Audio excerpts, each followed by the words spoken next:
Bonjour à toutes et à tous, bienvenue dans cette édition consacrée à l'actualité qui aura marqué votre semaine.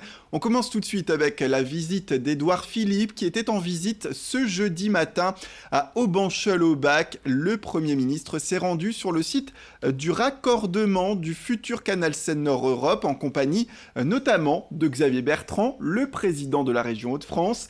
Il a rappelé les engagements pris par l'État en faveur du financement de cette infrastructure.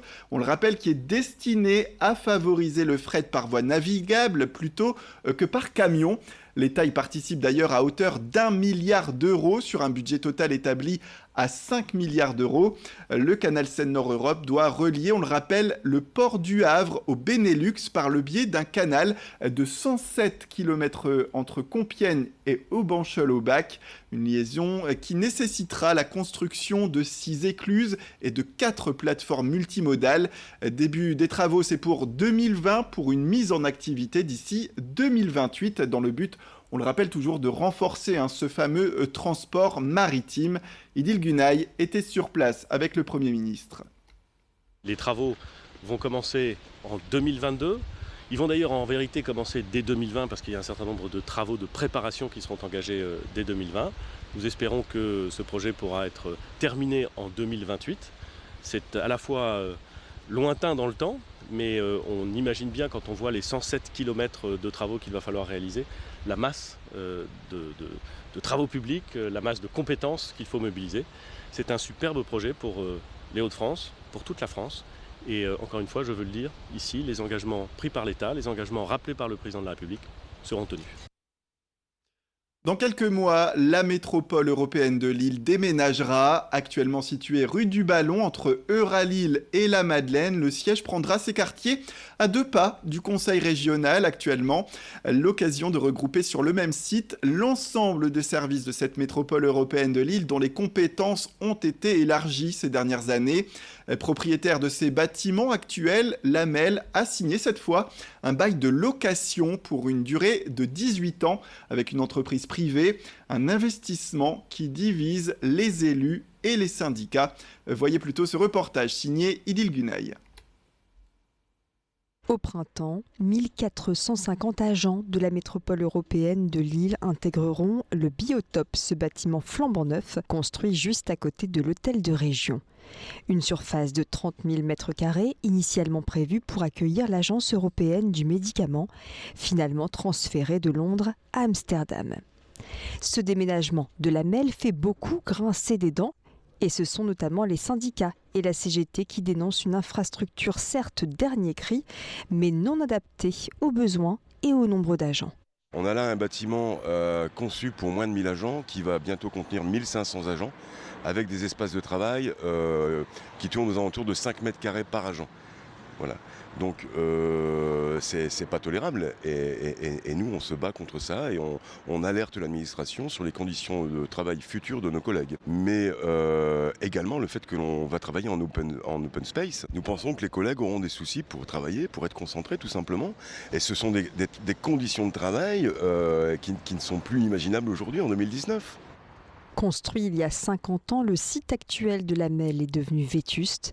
L'option rénovation a vite été écartée en raison de son coût. Le nouveau bâtiment, quant à lui, s'avère plus adapté au fonctionnement actuel de l'administration, selon Alain Bernard, vice-président de la MEL en charge des finances et du budget. Les chiffres qui ont été annoncés, 5 m² par agent, sont totalement faux. Nous en sommes à 13 m² par agent, bien au-delà de la norme requise qui est de 10 m² par agent.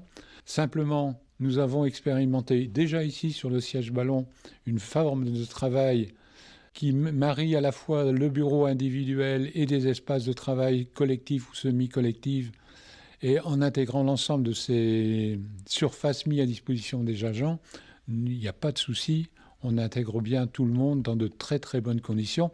Et je pense que les agents seront émerveillés. Un déménagement synonyme d'une économie de plus de 61 millions d'euros sur 18 ans, en comprenant la vente du site actuel.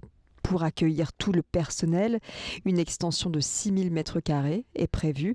Un investissement supplémentaire que le groupe politique MCU propose d'amortir par le biais d'une sous-location.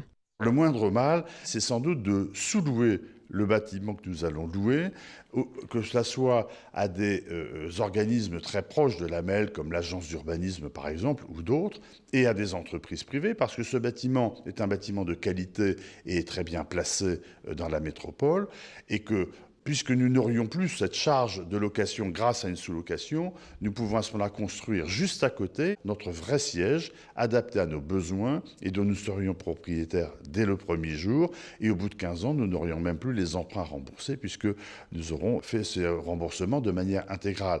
Une proposition qui sera débattue lors d'un prochain comité technique. Et on termine avec la fête d'Halloween qui arrive le 31 octobre dans le magasin de décoration Articles de fête Fête Sensation à Neuville-en-Ferrain. Eh bien, l'ambiance est horrifique. Cette année, pas de Dracula, de citrouille ou de fantôme à l'honneur. La tendance de 2019, ce sont les clowns, une mode que l'on doit au cinéma avec des films comme ça ou encore le Joker actuellement à l'affiche.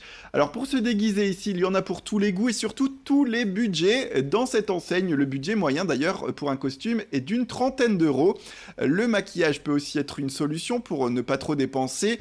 Beaucoup misent sur seulement quelques accessoires, un joli maquillage et bien sûr le fameux faux sang pour un costume effrayant et réussi par la même occasion. Florine Curec est allée voir les costumes à la mode avec le responsable de la boutique. Cette année, les tendances au niveau des costumes, c'est à n'en pas douter le clown du film qui vient de sortir. Et après, bien sûr, mais ça c'est un peu toute l'année, mais ça reste une très grosse tendance pour Halloween. C'est le Joker et puis Harley Quinn. Pour se démarquer, il y a également le maquillage et les lentilles. C'est très tendance. Le latex. Et ce qui marche très fort aussi cette année, c'est les masques néons, avec donc des masques avec des LED tout autour. Voilà, vous savez comment vous déguiser pour faire peur le 31 octobre, le jour d'Halloween. C'est la fin de cette édition. Merci à toutes et à tous de nous avoir suivis. Restez avec nous, l'information continue.